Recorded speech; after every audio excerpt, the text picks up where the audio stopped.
بسم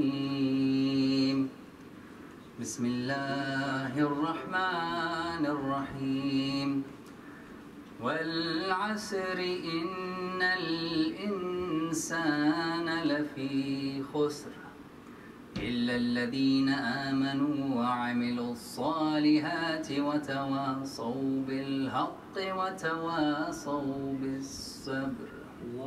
صدق الله العلي العظيم. برديگر صلوات. اللهم صل على محمد وآل محمد. على الله في كل الأمور توكلي وبخمس أصحاب الكساء توسلي محمد المبعوث وابنيه تعداه وفاطمة الزهراء والمرتضى علي. روي في كتاب حوالم العلوم عن جابر بن عبد الله الأنصاري عن فاطمة الزهراء عليها السلام بنت رسول الله صلى الله عليه وآله قال: سمعت فاطمة أنها قالت: دخل علي أبي رسول الله في بعض الأيام فقال: السلام عليك يا فاطمة. فقلت: عليك السلام. قال: إني أجد في بدني ضعفا. فقلت له: أعيذك بالله يا أبتاه من الضعف. فقال: يا فاطمة ائتيني بالكساء اليماني فغطيني به.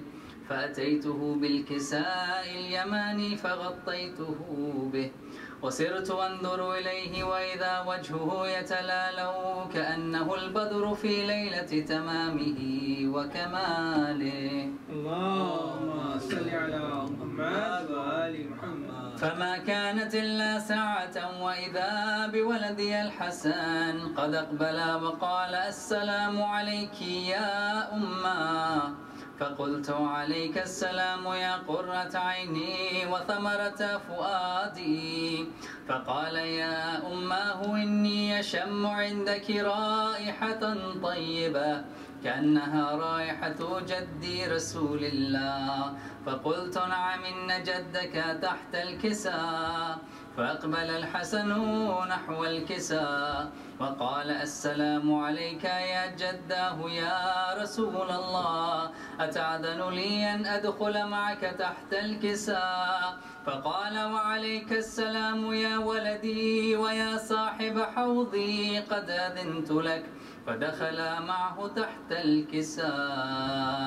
اللهم صل على محمد وآل محمد. فما كانت إلا ساعة وإذا بولدي الحسين قد أقبل وقال: السلام عليك يا أمّا. فقلت: وعليك السلام يا ولدي ويا قرة عيني وثمرة فؤادي.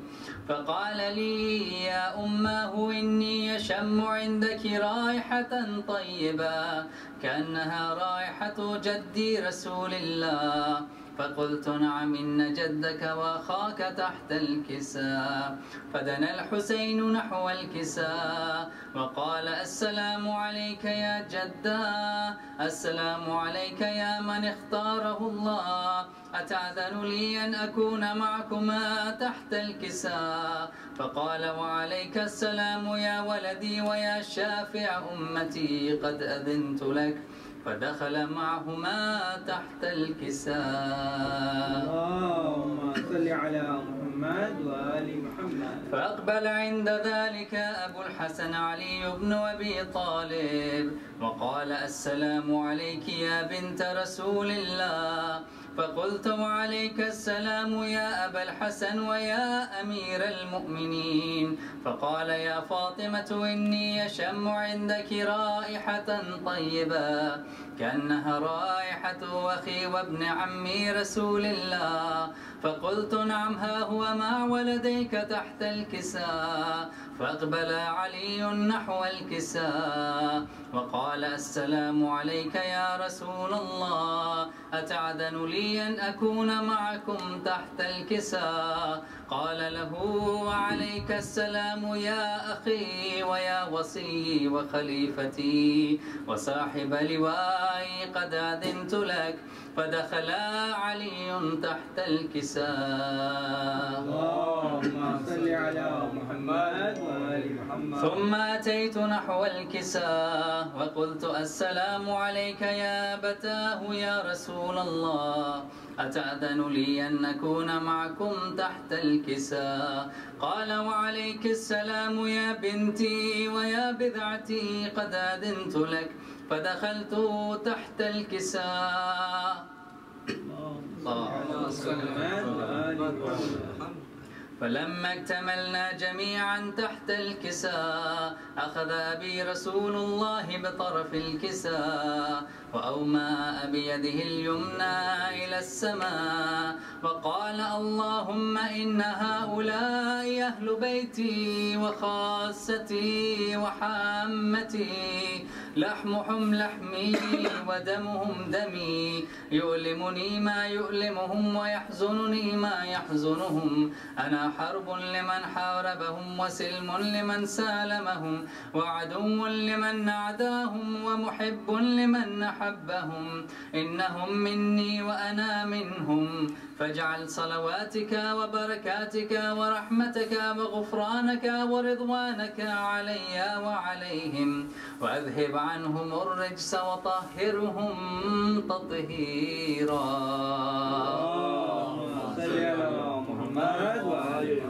فقال الله عز وجل: يا ملائكتي ويا سكان سماواتي، إني ما خلقت سماء مبنيا ولا أرضا مدحيا ولا قمرا منيرا ولا شمسا مضيئا ولا فلكا يدور ولا بحرا يجري ولا فلكا يسري، إلا في محبة هؤلاء الخمسة الذين هم تحت الكساء. فقال الأمين جبرائيل: يا ربي ومن تحت الكساء؟ فقال عز وجل: هم أهل بيت النبوة ومعدن الرسالة، هم فاطمة وأبوها وبعلها وبنوها. اللهم صل على محمد وآل محمد. فقال جبرائيل: يا رب أتأذن لي أن أهبط إلى الأرض ليكون معهم سادسا؟ فقال الله: نعم، قد أذنت لك. فهبت الأمين جبرائيل وقال: السلام عليك يا رسول الله. العلي الأعلى يقرئك السلام ويخصك بالتحية والإكرام ويقول لك: وعزتي وجلالي إني ما خلقت سماء مبنية ولا أرضا مدحية ولا قمرا منيرا ولا شمسا مضيئا ولا فلكا يدور ولا بحرا يجري ولا فلكا يسري، إلا لأجلكم ومحبتكم، وقد أذن لي أن أدخل معكم، فهل تأذن لي يا رسول الله؟ فقال رسول الله: وعليك السلام يا أمين وحي الله، إنه نعم قد أذنت لك. فدخل جبرائيل معنا تحت الكساء فقال لأبي: إنما يريد الله ليذهب عنكم الرجس أهل البيت ويطهركم تطهيرا. اللهم صل على محمد وآل محمد. فقال لأبي: إن الله قد أوحى إليكم يقول: إنما يريد الله ليذهب عنكم الرجس أهل البيت ويطهركم تطهيرا. صل على محمد وآل محمد. فقال علي لأبي: يا رسول الله، أخبرني ما لجلوسنا هذا تحت الكساء من الفضل عند الله. فقال النبي والذي بعثني بالحق نبيا واصطفاني بالرسالة نجيا ما ذكر خبرنا هذا في محفل من محافل أهل الأرض وفيه جمع من شيعتنا ومحبينا إلا ونزلت عليهم الرحمة وحفت بهم الملائكة واستغفرت لهم إلى أن يتفرقوا.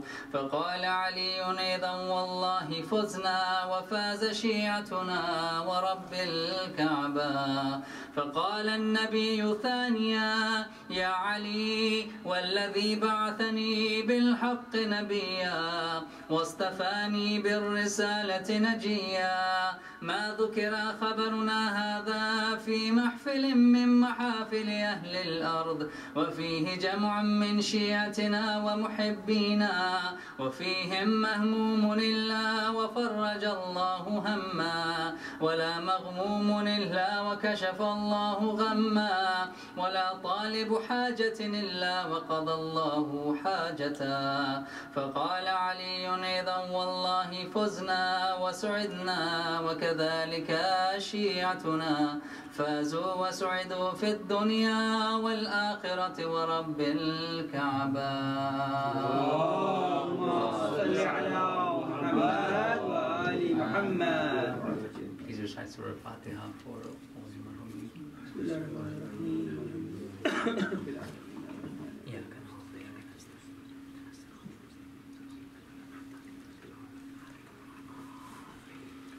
اللهم صل على اللهم صل على محمد وآل محمد عجل فرجهم. بآواز بلند نعرہ صلوات. اللهم صل على محمد وآل محمد.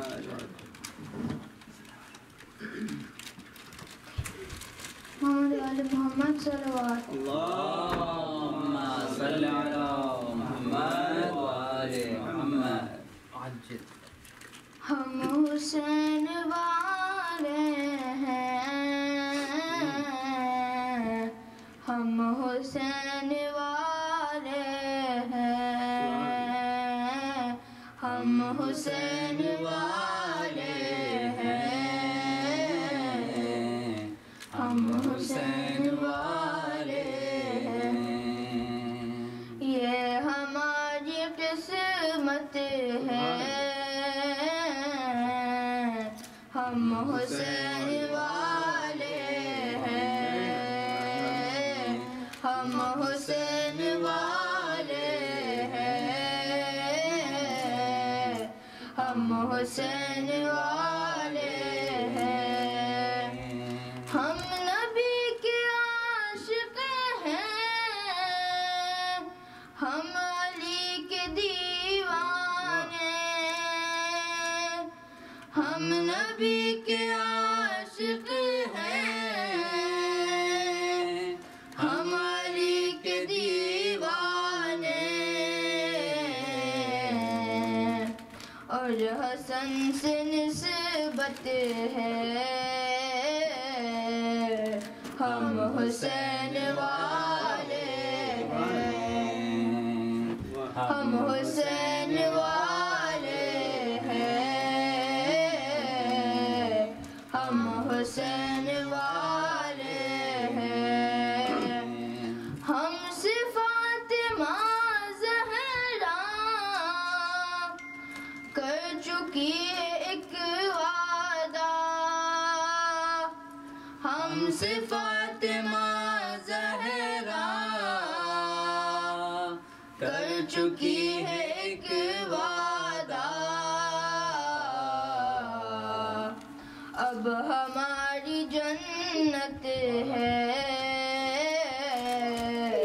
ہم حسین والے ہیں ہم حسین والے ہیں ہم حسین والے ہیں. یا علی کی مدحت ہے یا حسین کا ماتم یا علی کی مدحت ہے، یا حسین کا ماتم، ہر نفس عبادت ہے، ہم حسین والے ہیں، ہم حسین والے ہیں، ہم حسین والے ہیں، ہم بتاتے دنیا کو، ہم سے پوچھتی دنیا، ہم بتاتے دنیا کو، ہم سے پوچھتی دنیا، غم میں کتنی لذت ہے، ہم حسین والے ہیں، ہم حسین والے ہیں، ہم حسین والے ہیں، خلق ہے مروت ہے، علم و فن ہے حکمت ہے، خلق ہے مروت ہے، علم و فن ہے حکمت ہے، خون میں شرافت ہے، ہم حسین والے ہیں، ہم حسین والے ہیں، ہم حسین والے ہیں، طور تک گئے موسیٰ اور کربلا تک ہم، طور تک گئے موسیٰ اور کربلا تک ہم، یہ ہماری رفعت ہے، ہم حسین والے ہیں، ہم حسین والے ہیں،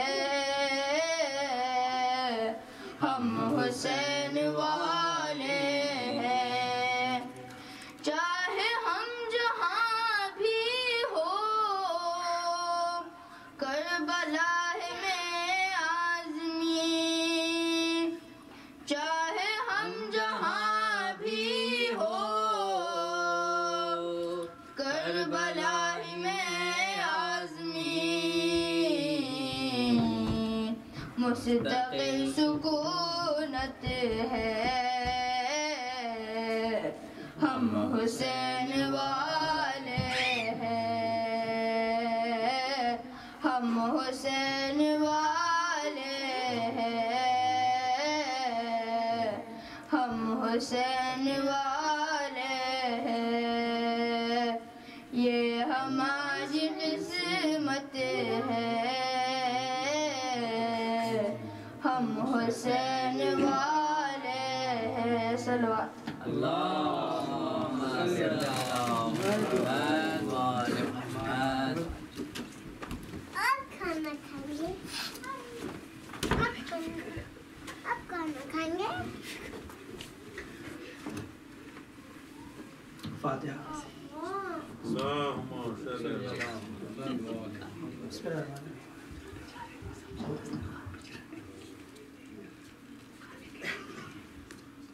ہیلو، میں گھر نہیں جائیں گے؟ بابا سے بلند علیہ السلام. اللهم صل على محمد وآل محمد.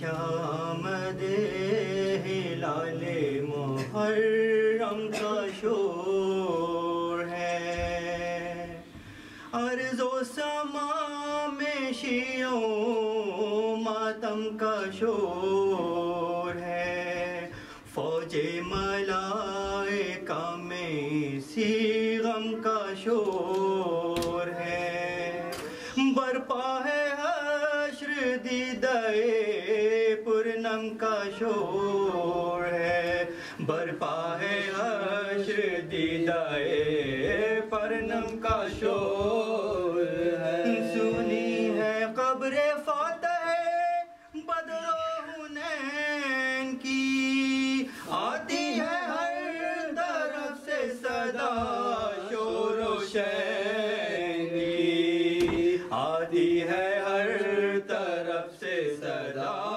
شور و شین کی، نعمت ہے مومنوں کے لیے مجلس عزا، نوحہ کہیں ہے اور کہیں ہوتا ہے مرثیہ، سن سن کے حال قتل شہ مشرقین کا، ہوتا ہے شور و حسنہ حسین کا، دل ٹکڑے ہوتے ہیں شہ بے کس کے نام سے، روتے ہیں سب لپٹ کے ذریعے امام سے، روتے ہیں سب لپٹ کے ذریعے امام سے، اس بزم میں شریک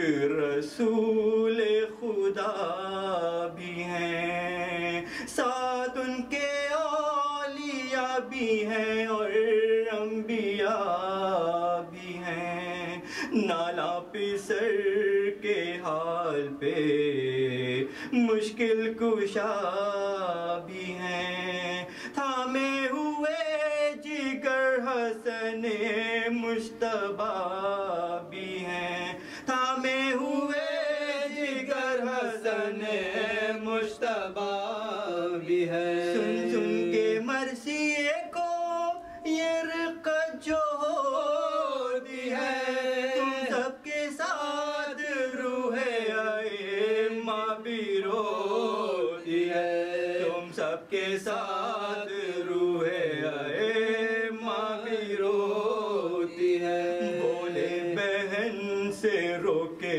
یہ سلطان کربلا، آنکھوں کے آگے پھرتا ہے سامان کربلا، ارے ہم ہوں گے اس مہینے میں مہمان کربلا، سادات سے بسے گا بیابان کربلا، جنگل چمن بنے گا میرے گلزاروں سے، چمکے گی ارض ماریا زہرا کے تاروں سے، چمکے گی ارض ماریا زہرا کے تاروں سے، بے وجہ ہم پہ ہوگی جفا اس مہینے میں، ارے اکبر پدر سے ہوں گے جدا اس مہینے میں، آئے گی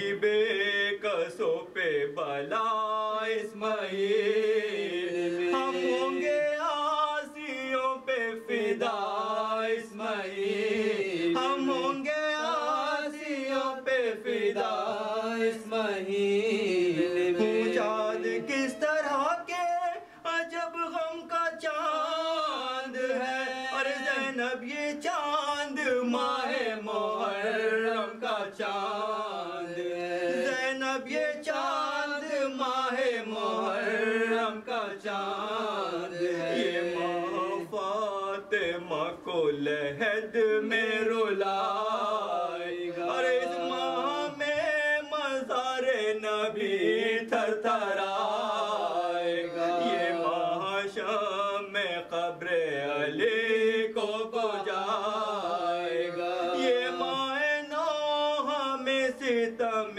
نو دکھائے گا، اور حیدر کا گھر لٹے گا پیر دن سے شام تک، اور جاؤ گی سر کھلے ہوئے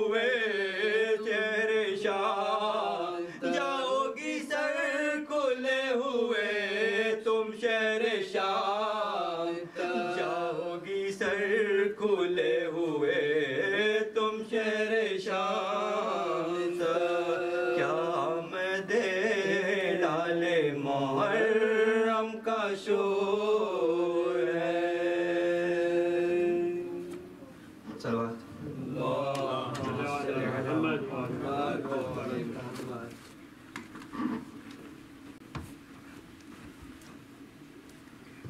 उम्मीद हमसे गुजारिश है कि आप लोग आगे की तरफ थोड़ा आ जाए, मुख्तसर लोग हैं इस वक्त। के साथ ही मैं गुजारिश करूँगा, वी ऑनर्ड टू हैव मौलाना आकिब जाफरी साहब visiting us from home. He's originally from Pakistan and he's been home for many years. We are honored to have him here. We thank you for coming here all the way from home, inshallah. Loud salawat for Maulana.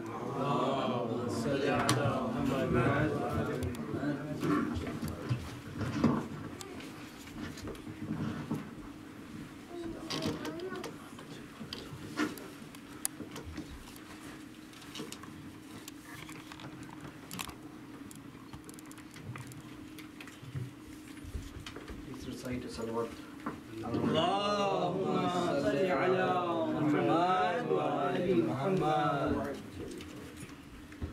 أعوذ بالله من الشيطان الرجيم. بسم الله الرحمن الرحيم.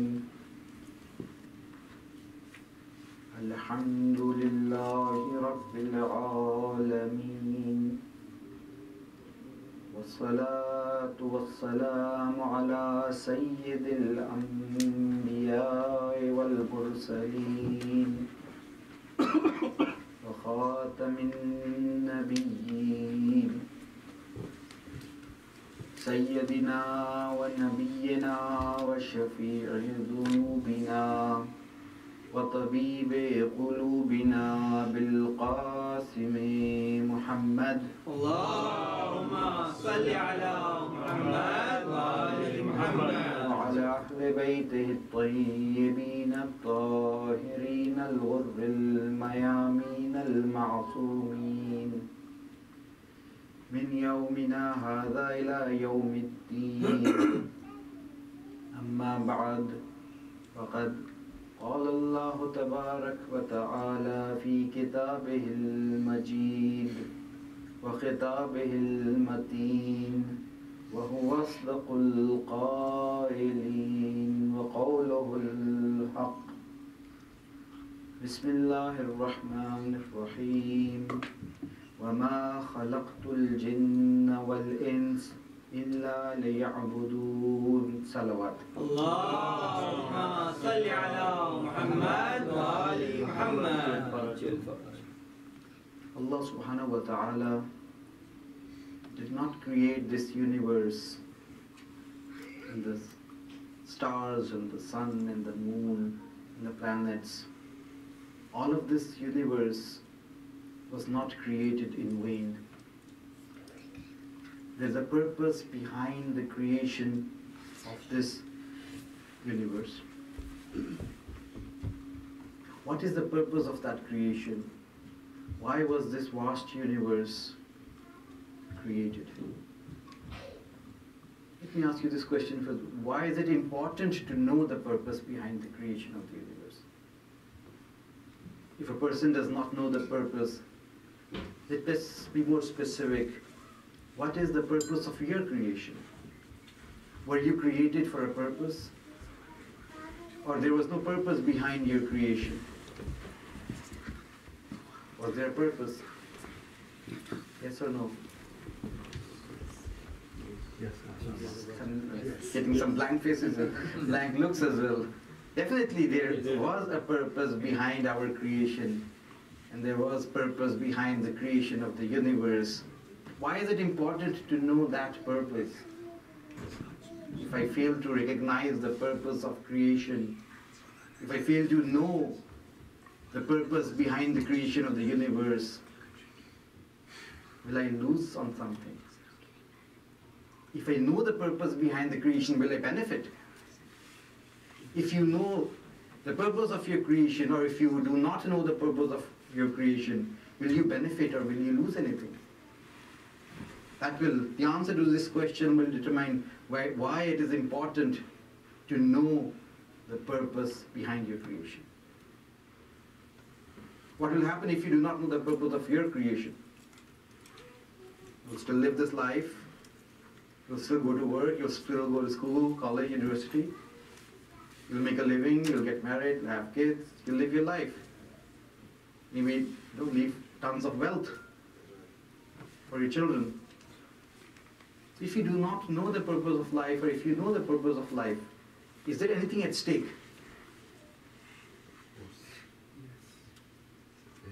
The youth, also I would like you to also participate.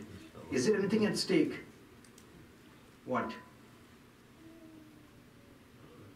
What will you lose if you do not know the purpose of your creation? How do you define success? We are all people in this world, or in this room even, we all want to be successful, don't we? Yes. How do you define success? What is success? We all want to be success. Let us ask this question, what is success? Getting close to Allah subhanahu wa ta'ala. Reaching your goal. Reaching your goal, very good. Reaching your goal. Knowing your creator. So a person sets up a goal that he wants to become a millionaire, you want to become a doctor, you want to become an engineer, and then you pursue that goal and you accomplish that goal, you would consider yourself successful. That is what most people consider success to be. What if somebody sets up a goal that he wants to rob a bank? That's a goal too. That's a goal too. You can be successful in that. And if he accomplishes it, Yeah. what would he think did he succeed? Did he fail? He succeeded, so he'll consider it successful. The kuffars at the time of the Holy Prophet, during the night of Hijrah, for example, or when Islam was spreading, they wanted to assassinate the Holy Prophet. That was a goal that they had set for themselves. So different people can set up different goals for themselves, and then they can measure success or failure based on that goal. So my question is, if somebody sets up a goal that he wants to rob a bank, or he wants to, God forbid, kill somebody else, or hurt someone else, and if he succeeds in doing that, would you consider him to be successful? Why? He had set up a goal for himself, and he accomplished his goal. His goal is not in line with ours. His goal is not in line, With our goals. That's why we wouldn't consider him successful. It's He not a may- noble goal. but he might, very good question. So there is a difference of goals. You would not consider him successful, he might not consider you successful. Because your goal is not in line with his goal. Right? So how do we figure out what ultimate success is going to be then? Making money in this world, getting closer to Allah. Well, that is again one of the goals that if you set that as the goal. If we could summarize all this discussion, ultimate success would depend not on you accomplishing the goal that you have set for yourself, but true success would lie in you fulfilling the goal that Almighty has set for you. The purpose why you were created. If you knew that purpose, and if you live your life trying to accomplish that purpose, and if you did accomplish that purpose, you can then say that I have achieved success. Subhanallah, subhanallah. Because if you fail to achieve that, then it does not matter if you become a millionaire, or if you leave behind tons of wealth, or if you have lots of property or lots of wealth in this dunya. If you fail to accomplish the goal of your creation, the goal why Allah subhanahu wa ta'ala created you, you have failed. And you've accomplished that goal. It does not matter whether you have tons of wealth to your name. It does not matter if you're famous or not. But if you have fulfilled the purpose why Allah subhanahu wa ta'ala created you, you are successful. Then you can leave this world saying, Fusto wa Rabbil Kaaba. Fusto wa Rabbil Kaaba, and leave by the Lord of the Kaaba, I am successful. Why? Because you have fulfilled the goal of your creation, the reason why Allah subhanahu wa ta'ala created you. That is why it is important to know the purpose of your creation. That is why it is important to know why this dunya was created. This goes back, it takes us back to the very same question that I asked at the beginning. So then what is the purpose of my creation? Why was I created? The Holy Quran reveals, discloses the purpose of our creation, the creation of the jinn, in this verse of the Holy Quran. That is why studying the Quran is very important, because it is the communication between the creator and the created. It is in today's technology, it is the WhatsApp, the chat window between you and Allah subhanahu wa ta'ala. Every few seconds people take out their phones to see what message you have received from your friends and loved ones. And the Holy Quran is also a message from Allah subhanahu wa ta'ala that we should open and look. What is it that Allah subhanahu wa ta'ala is trying to communicate? What has He communicated to us? What is the message in the Holy Quran for us? Because the Holy Quran is a book that has been revealed. When the Holy Prophet came with the message, he said, "Ji'tukum bi khayri dunya wal akhirah." I have brought the khair of the dunya and the akhirah for you. He said, this is the best message anyone can bring for his nation. The betterment of this dunya and akhirah. He did not say the betterment of the akhirah. Islam is not here to save our akhirah only, to make our akhirah better for us. No. Ji'tukum, the Holy Prophet's statement in the beginning of his message, in the beginning when he started to preach Islam, he said, "Ji'tukum bi khayri dunya wal akhirah." I have brought for you the best, the khair of the dunya and akhirah. So Islam wants us to be successful in this dunya and the hereafter.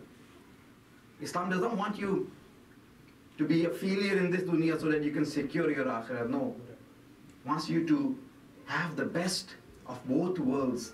But yes, if there is a conflict between this and the hereafter, you can either choose this or the hereafter. If you are at such a crossroads where you can choose one of the two, what would you do? You will choose that is more eternal, that is long-lasting. Now, then you will have to sacrifice one over the other. So knowing the purpose of our creation, so the Holy Quran tells us the purpose of our creation. And what is the purpose of our creation according to the Holy Quran? وَمَا خَلَقْتُ الْجِنَّ وَالْإِنسِ إِلَّا لِيَعْبُدُونَ. We have not created the jinns and the ins, the humans, except for one reason. One reason. لِيَعْبُدُونَ. That they should worship me. Then what is the purpose of our creation now? Worshipping Allah subhanahu wa ta'ala. Now this is the tradition, a very interesting tradition by Imam Hussain alayhi salam.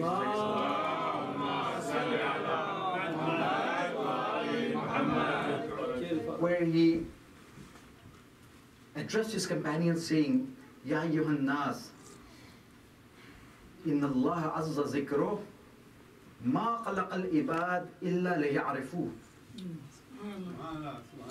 Allah subhanahu wa ta'ala did not create his servants illa liya'rifuh, except that they should have his ma'rifah. They should know him. They should recognize him. Ab aapka aqeedah kya hai? What is your belief? The imams are the interpreters of the Quran, right? They shouldn't be saying different things. The Holy Quran is saying we have created you for ibadat. And Imam is saying Allah has created you for ma'rifat. So what is it? Why this difference in statement? Are we created for ma'rifat or are we created for ibadat? Both. Same thing. So there's Same thing. Ibadat without marif. Ibadat without ma'rifah. Ma'rifah is step higher, but Ma'rifah is a step higher. Different. We're getting different answers. Ma'rifat is a step higher. Ibadat without ma'rifah. There's no ibadat without ma'rifah. Or we have been created for both. But then the Quran is saying ma'rifah. We have been created illa liya'budun. And Imam is saying illa liya'rifu. Ma khalaqa Allah al-ibad illa liya'rifu. Allah did not create his servants except that they should know him. Imam alayhi salam solves this problem, the question that we have, in the very next phrase of the same hadith. He says, فَإِذَا عَرَفُوهُ عَبَدُوهُ. When they will know him, they will worship him. When they will know him, they will automatically worship him. This is the key to the solution of the tarbiyat problems we are having in our society. We want our children to worship Allah subhanahu wa ta'ala. They're not ready to worship. Where is the problem? They don't know him. They don't know him. You cannot worship someone you do not know. Subhanallah. Subhanallah. You cannot worship someone you do not know. You cannot love someone you do not know. Word, marifat, knowing Allah subhanahu wa ta'ala is the prerequisite to ibadah. Subhanallah. Knowing Allah subhanahu wa ta'ala is the prerequisite to loving someone. If I tell you there's this person on the other side of the planet, would you start loving this person? His name is XYZ. Does that generate any love for you, in you for him? No. But if I start disclosing his virtues, he gives charity, he helps the poor, he takes care of the orphans, he is obedient to Allah subhanahu wa ta'ala. The more you learn of his virtues, the more you'll begin to love him.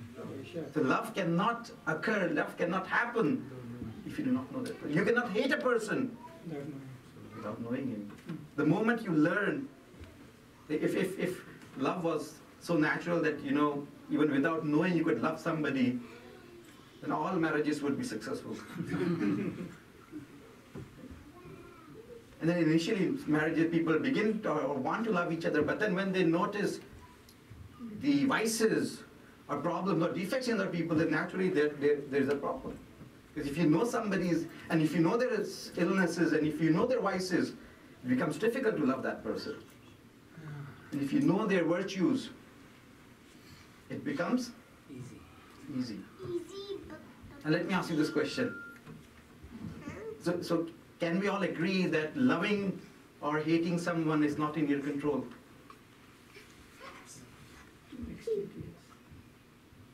You cannot love or hate someone that you do not know. If you command your son to start loving the person you married him off to, is that in his control? Can I command you to start loving this glass of water? Is it in your control? No. Can I command you to go to sleep at 9 p.m. sharp? Can you do that? Yes or no? Yes. No. No. You can go to bed, you can lie down. Can you sleep? Some people do. If they're tired, Very sleepy. if they are sleepy, it's not in your control. It would be wrong for someone to command you to go to bed, to sleep at a certain time. Why? Because it is not under your control. You cannot be commanded to do something that is not in your control. Allah subhanahu wa ta'ala has commanded us to love the Ahlul Bayt. Loving someone is not in your control. So what is Allah subhanahu wa ta'ala? Why did Allah subhanahu wa ta'ala give this command? It is not right to command someone to do something that is not in their control. Right? Loving somebody or hating somebody is not in your control. But yet, loving the Ahlul Bayt is a wajib for all of us. So how can Allah subhanahu wa ta'ala make something wajib that is not in my control? You understand the question? Yes. वो चीज़ जो हमारे इख्तियार में नहीं है, खुदा उसका हुक्म कैसे दे सकता है? नहीं दे सकता. लेकिन हुक्म है कि अहले बैत से मोहब्बत करो. मोहब्बत ही नहीं, उनकी मोहब्बत अजर रिसालत करार दिया गया है. तो ये किस चीज़ का हुक्म दिया जा रहा है? What is it that we have been commanded to when Allah subhanahu wa ta'ala says that you should love the Ahlul Bayt? We have been commanded to get the marifat of Ahlul Bayt. The moment you get the marifat of Ahlul Bayt, that's very same moment you will begin to love them. Subhanallah. Subhanallah. Nare salawat. Allahumma salli ala Muhammad wa ali Muhammad. The moment you will have the marifat of Ahlul Bayt, you will begin to love them. Why? Because you will realize that there is nothing but perfection in these personalities. There's nothing but virtues in their personalities. Why does this dunya love Imam Hussain al-Islam? Because they find nothing but virtues. It does not matter which religion they belong to. They will love Imam Hussain al-Islam. They will love the Ahlul Bayt, even if they have been brainwashed. There's this incident and repeated, narrated different times, at different times with different imams. Imam Hassan al-Islam and sometimes with Imam Hussain al-Islam. So the person from Damascus, he visited Medina for a task, for either he came for Hajj or he was there on business trip. And as he entered Medina, he saw a person sitting in one of the corners. And he asked who this person was, and he was told that this is Imam Hussain ibn Ali ibn Abi Talib.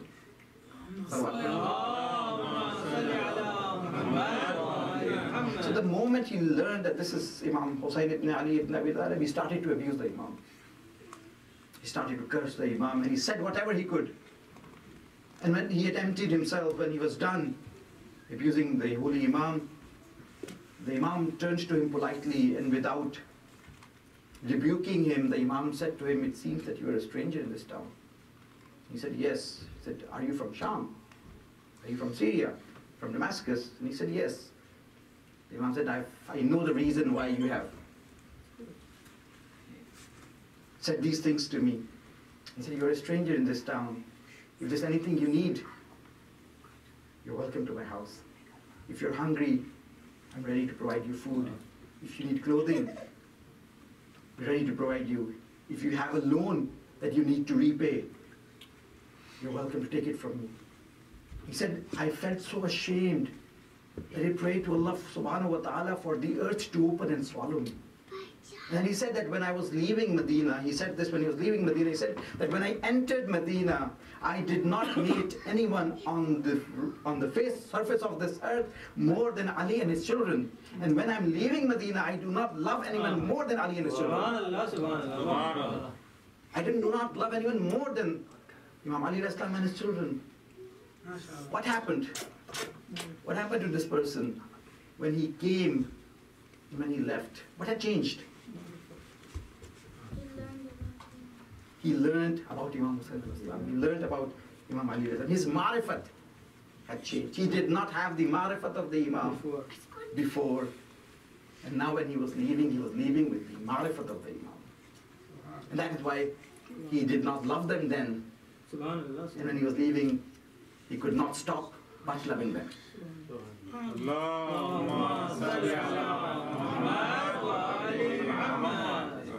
The same goes with worshipping Allah subhanahu wa ta'ala.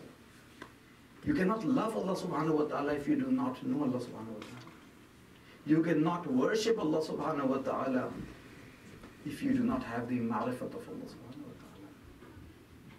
And if you worship Allah subhanahu wa ta'ala without His ma'rifah, what will happen? What? Lazzat nahi, that's one thing, lazzat nahi aayegi. It becomes difficult, you'll be pushing yourself to worship of Allah subhanahu wa ta'ala. But what will happen to the rewards that you get? How much reward are you going to get to perform the worship of Allah subhanahu wa ta'ala without His ma'rifah? And the worship with His ma'rifah. There's a story mentioned in our books of tradition in Al-Kafi that there was an Abid who used to worship Allah subhanahu wa ta'ala in an Iceland, a beautiful Iceland, scenic view, water flowing, and the angel, two of the angels saw his ibadat, and they were impressed with his ibadat. They were impressed with his ibadat. So they asked Allah subhanahu wa ta'ala, what is his reward going to be in the hereafter? We want to see his reward in the hereafter. And when Allah subhanahu wa ta'ala showed the angels the reward that he had for them, they felt that this was too little. They felt that this is too little. They didn't express their, but they realized this is too little. And Allah subhanahu wa ta'ala, Alimul Ghaib, He is Alimul Ghaib. So He told them to go and spend some time with this person. So they came to this person in human form and said, we have heard about your ibadat, we want to spend some time with you. Do you allow us? And he said, yes, well, why not? You can stay with me. The next morning as they were walking out in the garden, the angel said, what a beautiful place to worship Allah subhanahu wa ta'ala. What a beautiful place to worship Allah subhanahu wa ta'ala. And this person, he said, yes, it is a very beautiful place, but there is one problem, there's one flaw in this place. So what is that problem? He said, do you see all this grass growing, going to waste? If Allah subhanahu wa ta'ala had a donkey, I would take that donkey and graze that donkey in the fields. The angels were surprised. Does your God have a donkey? Like, does it befit Allah subhanahu wa ta'ala to have a donkey? Yeah, but only if Allah had one. Only if Allah had one. He had considered, he had humanized God like a king and having, animals and servants and all of these. At that point, the angels realized why his reward was so little. His marifat was very little.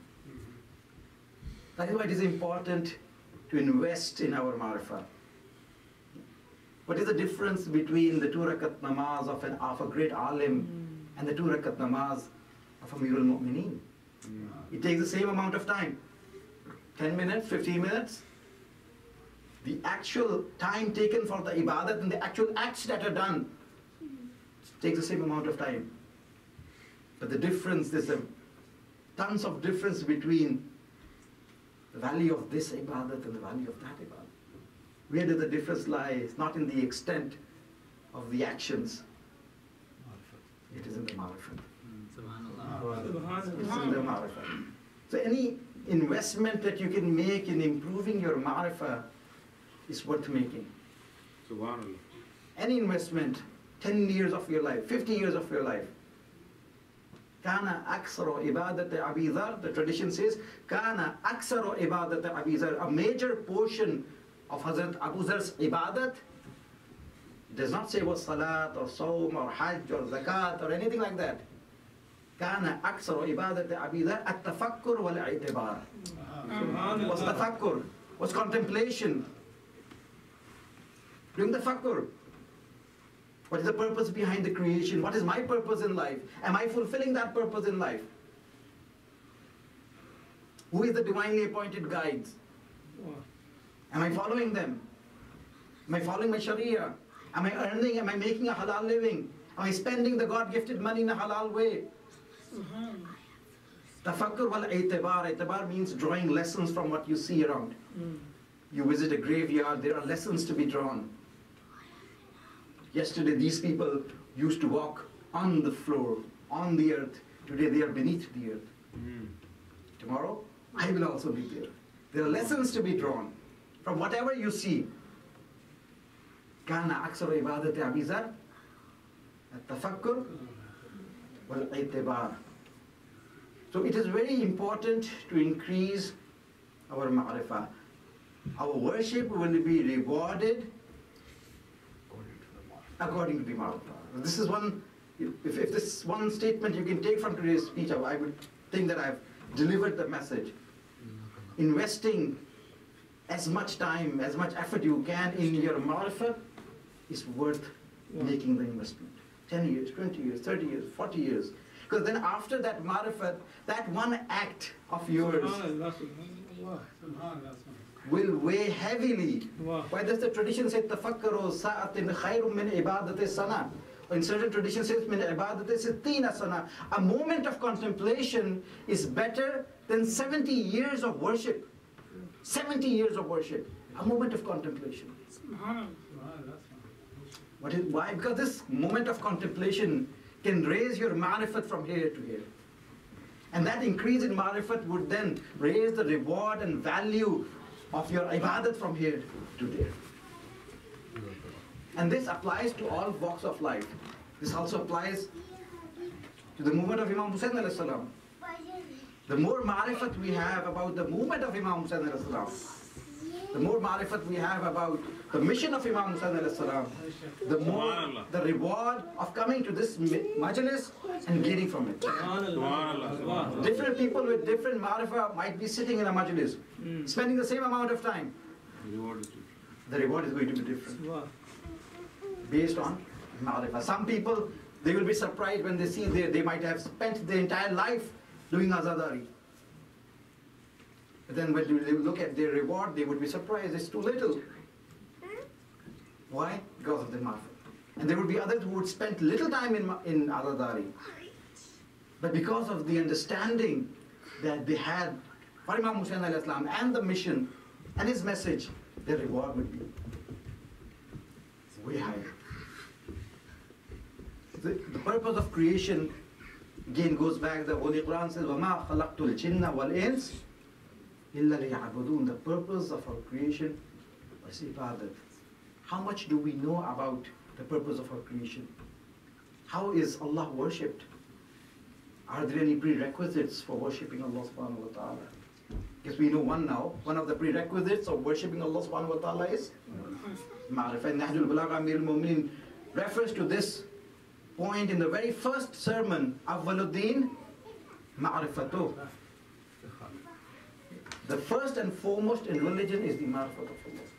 So without ma'rifah, there can be no second step that you can take. Because even if you worship Allah, you cannot worship Allah subhanahu wa ta'ala without having his ma'rifah. That is why it is important to have his ma'rifah. And Imam Hussain Islam points to this, the prerequisite where he says, in Allah Azza wa Jal, Azza zikru ma khalaq al-ibad illa liya'rifu fa iza arafuhu abaduhu. When they will know him, they will worship him. And what will happen when they will worship him? Again, the third phrase of this tradition is فَإِذَا عَبَدُوهُ. And when they will worship him, إِسْتَغْنَوْا بِعِبَادَتِهِ. They will be free from his worship. By worshipping him, they will be free. إِسْتَغْنَوْا بِعِبَادَتِهِ عَنْ عِبَادَتِهِ مَا سِوَاهُ. By worshipping him, it will free them of worshipping other than Allah subhanahu wa ta'ala. So that is the result of ma'rifah, that you will begin to worship Allah subhanahu wa ta'ala, and the result of worshipping Allah would be that you would be free from worshipping others. For if you do not worship Allah subhanahu wa ta'ala, you will end up worshipping others. Subhanallah, subhanallah. You will end up worshipping others.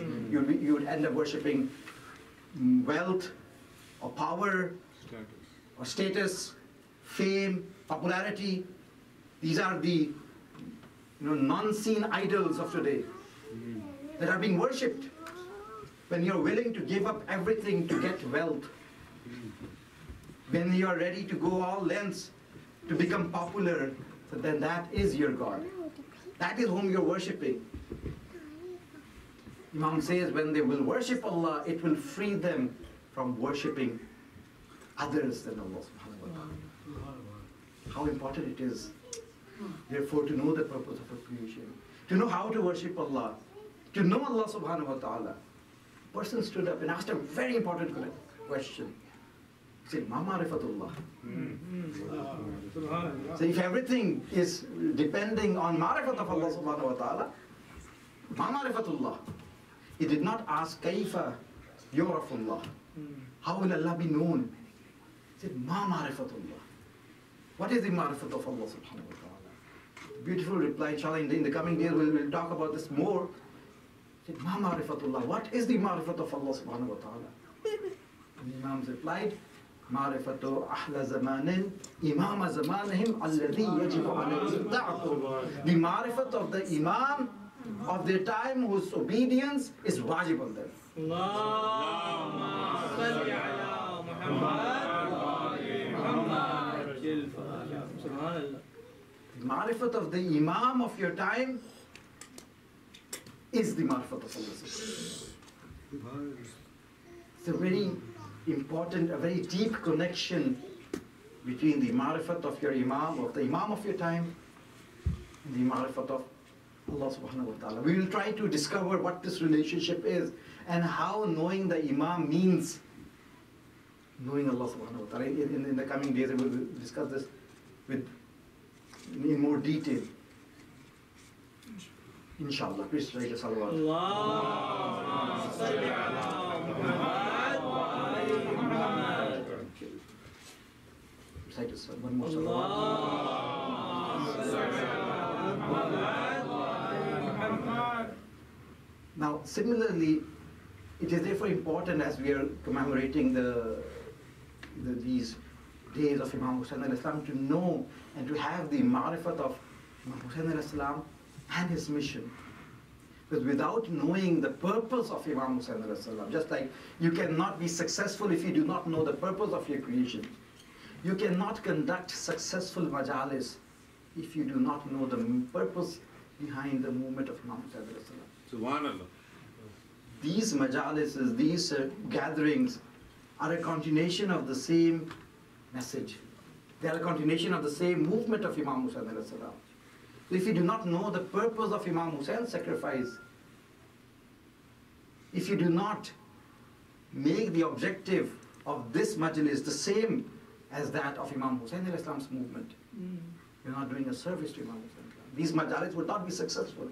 They will only be considered successful and valuable when they serve the same purpose as that of Imam Hussain al-Islam, as that of Lady Zainab Salamullah alayha.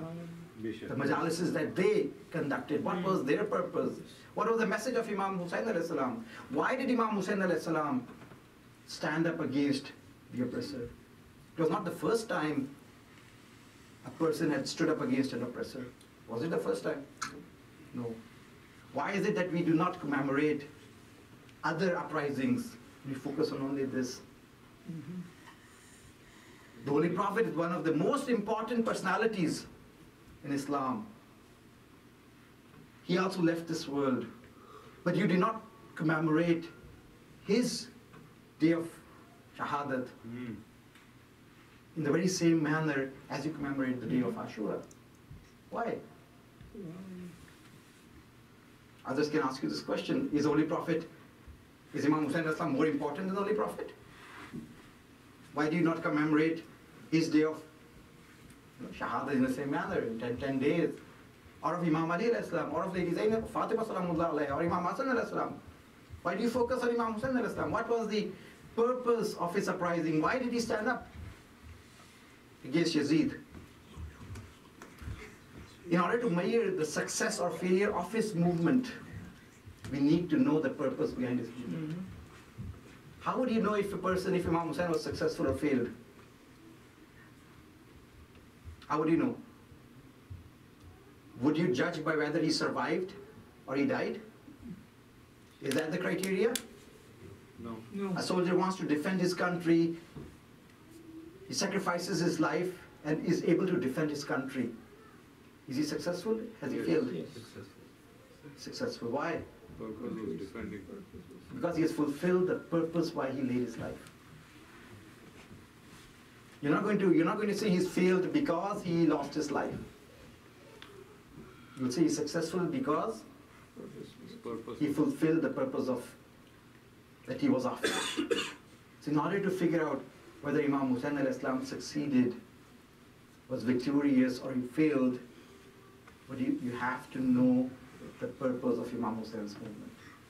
And if Imam Hussain al-Islam was able to fulfill that purpose, it does not matter whether he lost his life or not. It does not matter whether he lost his family or not. It does not matter whether he lost his loved ones or not. If he was able to fulfill that purpose, then he has succeeded. And if he was not able to fulfill that, then we cannot claim that he was successful. So what was the purpose of Imam Hussein's movement? Defending Islam. Preserving Islam. Preserving Islam. Was he after governance? No. Yes or no? Yes, too. No. Yes, no. Yes. He was after governance. Was he after Shahadat? Yes? After Shahadat. Too. After Shahadat. Yes, was also too. So governance, Shahadat, but you cannot have governance and Shahadat at the same time. So whatever his purpose was, if he was able to fulfill that purpose, we would consider his movement to be successful. And if he was not able to fulfill, Imam Hussain al-Islam in his movement, when he was making that very move, he announced his mission statement. What was his mission statement? Innama خرجت لطلب الإصلاح في أمة جدي أريد أن آمر بالمعروف وأنهى عن المنكر وأصير بسيرة جدي وأبي علي بن أبي طالب صلوات الله صل على محمد. إنما خرجت, I am doing the khuruj, I'm exiting, I am standing up لطلب الإصلاح في أمة جدي for the reform of the ummah of my grandfather. This was his purpose. Reform. Now, whatever steps it would take, if his shahadat is going to reform the ummah, so be it. If governance is going to reform the ummah, so be it.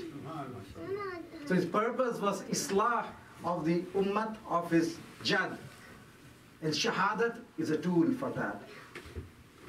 Governance is another tool for that. إنما أريد أن آمر بالمعروف. I want to do أمر بالمعروف وأنهى عن المنكر, and to forbid evil and to command towards good. وأصير بسيرة Jeddah وأبي, and I want to follow in the footsteps of my grandfather and my father, Ali ibn Abi Talib. He did not move, he did not leave Mecca, he did not go to Karbala to save his life. When Yazid took over and he wrote a letter to Walid commanding him to take bay'ah from Imam Hussain al-Islam, and Imam Hussain al-Islam refused. The very next day, according to some traditions, Marwan came to Imam and he said, you should do bay'ah of Yazid, and this advice that I'm giving you is in the best interest of your dunya and your akhirah. It is in the best interest of your dunya and your akhirah. What did Imam Hussain al-Islam reply? وعلى الإسلام السلام إذ قد بليت الأمة براء مثل يزيد. Then I should say goodbye to Islam if the affairs of the ummah are in the control of a person like Yazid. وعلى الإسلام السلام, then Islam would die. The Imam was not there to save his life. Imam is more concerned about the life of Islam. But the life of Islam, the pump of Islam, the heart of Islam. What is the heart of Islam? Inshallah, in the closing lecture, we will, inshallah, with Allah's tawfiq, if God gives me the tawfiq to build the conversation, to get to the point where we understand what strategies the enemy had in order to destroy Islam. Another saying of the Imam, he said, these are the people who want to use the power of Islam to destroy Islam. They want to use the power of Islam to destroy Islam. That's why it is very important that today we develop the understanding, the ma'rifat of the movement of Imam Hussain al-Islam, to see what strategies the enemy had employed and what strategies Imam Hussain al-Islam employed. How did he save Islam? What was his movement? So he said, إِنَّمَا خَرَجْتُ لِطَلَبِ الْإِصْلَاحِ فِي أُمَّةِ جَدِّي. And when he was talking to Marwan, he said, وَعَلَى الْإِسْلَامَ السَّلَامِ. Then I should say farewell, I should say as-salam, I should say salam to Islam. إِذْ قَدْ بُلِيَتِ الْأُمَّةِ بِرَاعٍ مِثْلِ يَزِيدٍ. If the affairs of the ummah get in the hand of a person like Yazid. When he refused to do bay'ah, and in Medina was no longer safe, then he moved. Where did he go? To Mecca. When did he go to Mecca? Everybody knows it. 28th of Rajab. How many days, how many months did he stay in Mecca? 3 months. So he arrived in Mecca and he left 28th of Rajab. After it is Shaban, Ramadan al-Mubarak, Shawwal, Zilqad, and then Zilhajj. He left on the 9th of Zilhajj, 8th or 9th. 4 months in Mecca. Why did he go to Mecca? We've been listening to all of these incidents, but we need to think about it. Why did he go to Mecca? Was Mecca the safest place for him? Why did people from Kufa start writing letters to him? Why not from any other place? So why Mecca? He was leaving on the 28th of Rajab. One of the Mustahab acts in Rajab is Umrah. Umrah of Rajab is very emphasized.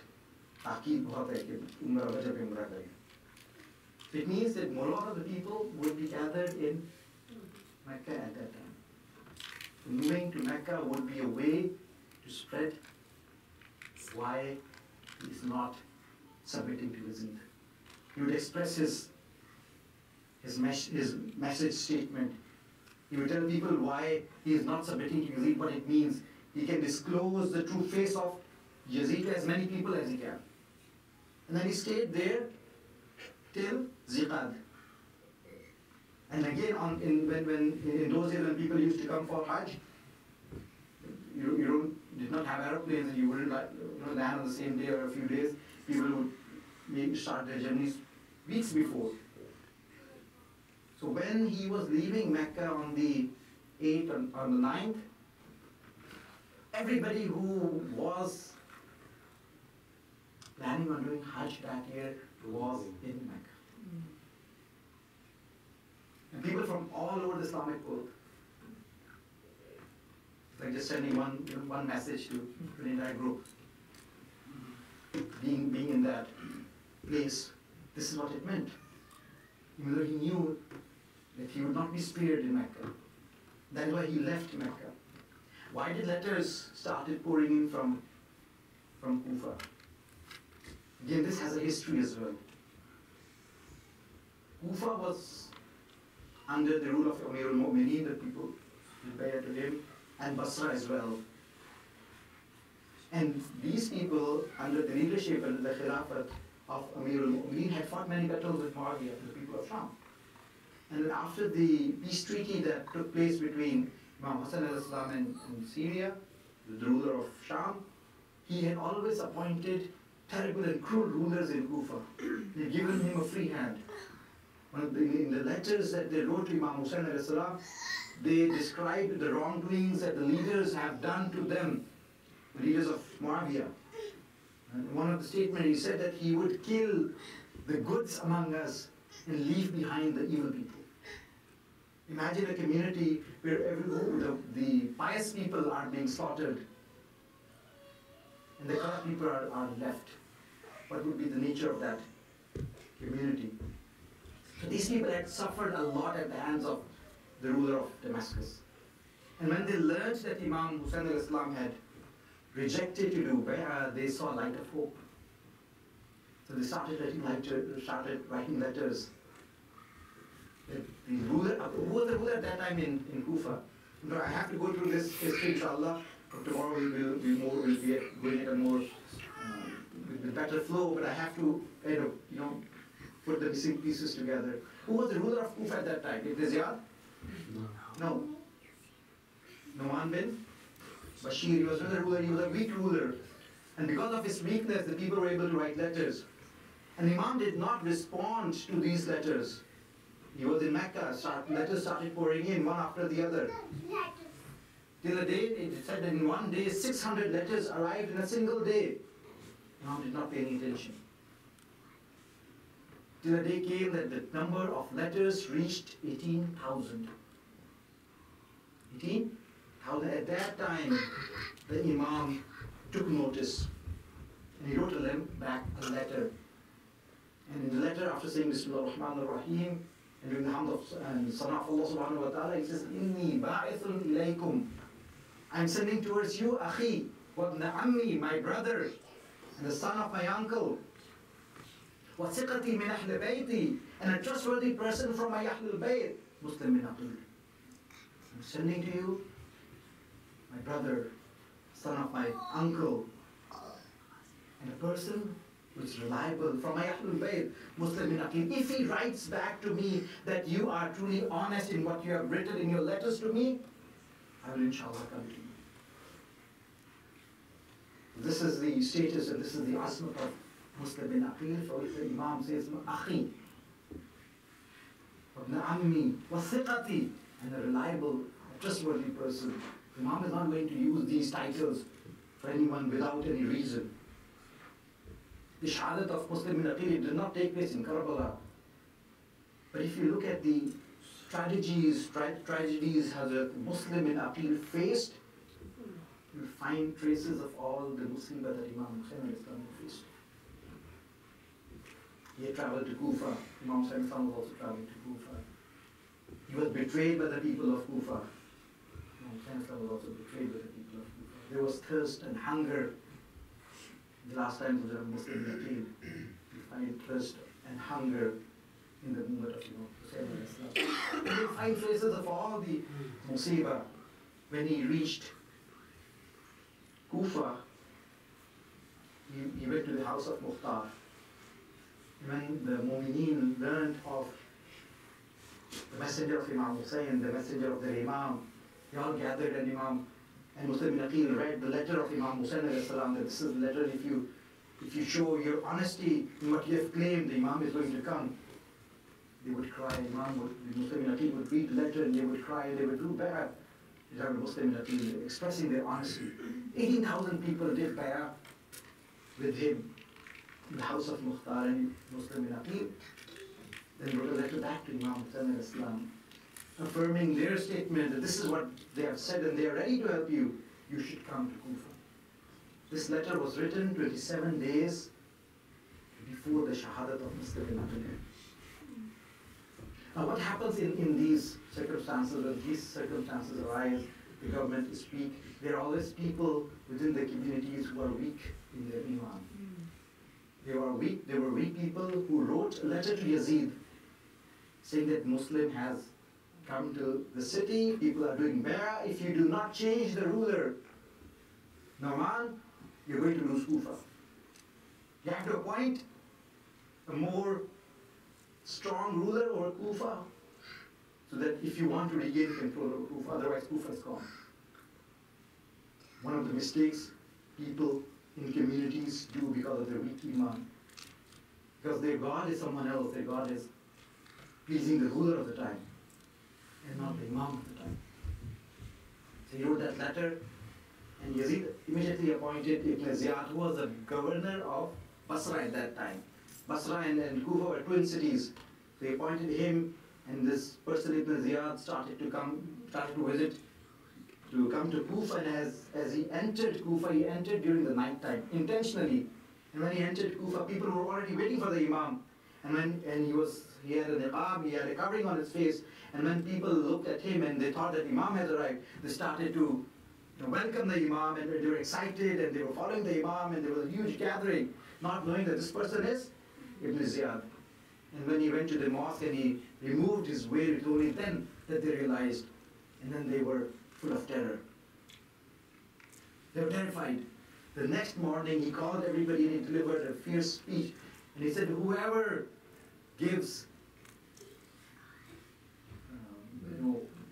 Muslim bin Aqil, whoever supports Muslim bin Aqil, his life is in danger, his life is halal, he will be killed, his property will be looted, his family will be taken as prisoners. He threatened everybody with loss of property and blood shed. People got scared. This is one of the tactics one of the tests that we all can be faced with.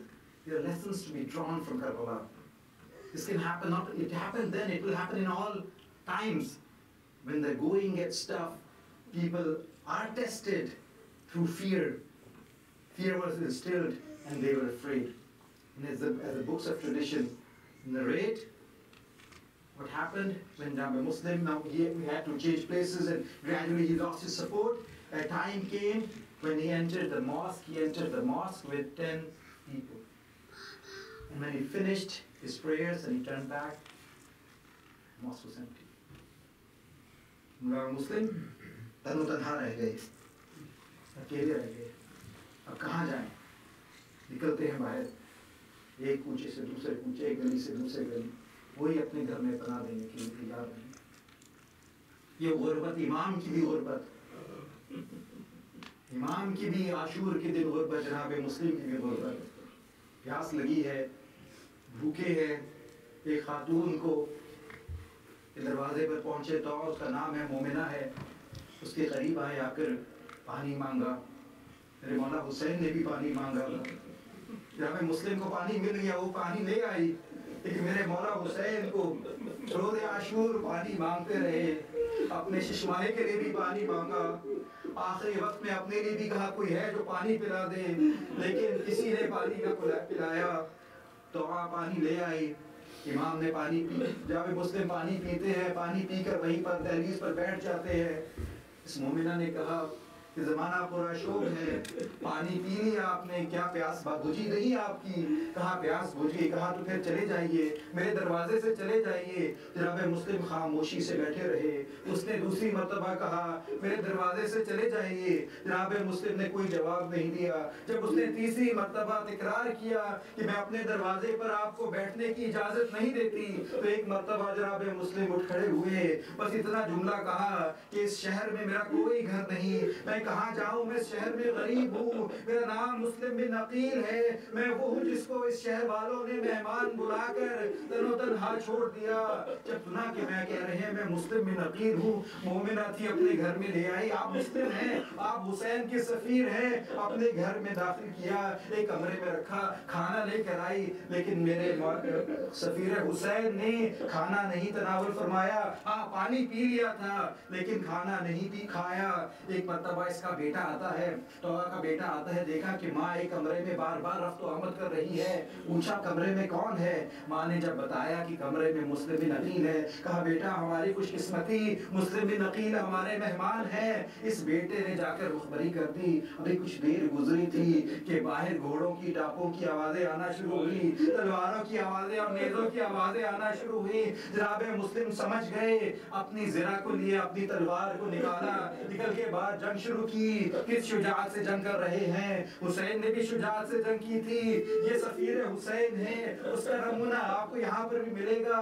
دشمن ایک ایک کر کے آ رہا ہے، دشمن کو قتل کرتے جا رہے ہیں۔ اب دشمن نے فیصلہ کیا کہ سب مل کر جناب مسلم پر حملہ کریں، سب نے مل کر جناب مسلم پر حملہ کیا۔ لڑتے لڑتے ایک مرتبہ جناب مسلم تھک جاتے ہیں، جب تھکتے ہیں تو کچھ سے ایک ظالم آ کر نیزے کا وار کرتا ہے، میرے جناب مسلم سفیر حسین زمین پر گر جاتے ہیں۔ آپ کو گرفتار کیا گیا، گرفتار کر کے جب دربار لے جایا جا رہا تھا، جناب مسلم کی قسمت میں اسیری بھی ہے، کربلا میں اسیری ملے گی، تو جناب مسلم بھی اسیر ہوئے ہیں۔ اسیروں کو دربار میں لے جایا گیا، جناب مسلم کو بھی دربار لے جایا جا رہا ہے۔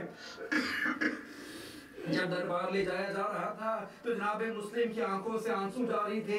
ایک مرتبہ ایک سپاہی نے کہا دلاوروں کو رونا زیب نہیں دیتا، آپ موت سے ڈر رہے ہیں، کیوں رو رہے ہیں؟ جناب مسلم نے کہا واللہ میں اپنے لیے نہیں رو رہا، مجھے میرا مولا حسین یاد آ رہا ہے۔ میرا مولا اسی شہر کوفہ میں کچھ دنوں بعد اہل حرم کے ساتھ اس کوفہ شہر میں داخل ہونے والے ہیں، میں ان پر رو رہا ہوں۔ جب دربار میں داخل ہوئے، ایک مرتبہ جو سپاہی وہاں کھڑا تھا اس نے کہا سلم علی الامیر، امیر پر سلام کر۔ جناب مسلم نے کہا اس کو خاموش ہو جا، یا ویحک ماں ہو علی امیر، یہ میرا امیر نہیں ہے، میں اس کو سلام نہیں کروں گا۔ ایک مرتبہ ابن زیاد سے پلٹ کر کہا کہ تم سلام کرو یا نہ کرو، فَإِنَّكَ مَقْتُولٌ، تو سلام کر یا نہ کر تجھے قتل کر دیا جائے گا۔ ایک مرتبہ جناب مسلم نے کس شجاعت کے ساتھ، کس دلیری کے ساتھ پلٹ کر جواب دیا، کہا ان قتلتنی، اگر تو مجھے قتل کر دے، فَلَقَدْ قَتَلَ مَنْ هُوَ شَرٌّ مِّنْكَ مَنْ هُوَ خَيْرٌ مِّنِّي، تو کیا ہو گیا اگر تو مجھے قتل کرے گا تو کیا ہو جائے گا، اس سے پہلے تجھ سے زیادہ بدتر لوگوں نے مجھ سے زیادہ بہتر لوگوں کو قتل کیا ہے، اگر تو مجھے قتل کر دے تو کوئی بڑی بات نہیں۔ ایک بات جواب دیتے جا رہے ہیں، جتنی گفتگو ہوئی ہر مرتبہ ابن زیاد کو لاجواب کر دیتے ہیں۔ ایک مرتبہ ابن زیاد نے ان کی قتل کا حکم دیا، کہا ان کو دارالامارہ کی چھت پر جا کے سر کو تن سے جدا کر دیا جائے۔ جناب مسلم کا سر بھی تن سے جدا ہوا، آپ کی لاش کو نیچے گرا دیا گیا، لاش کو پامال بھی کیا گیا۔ جناب مسلم سے کہوں گا کہ جناب مسلم کربلا کی تمام مصیبتیں آپ نے اپنی داستان میں سمیٹ لی، لیکن ایک مصیبت ایسی ہے جس کا آپ نے سامنا نہیں کیا۔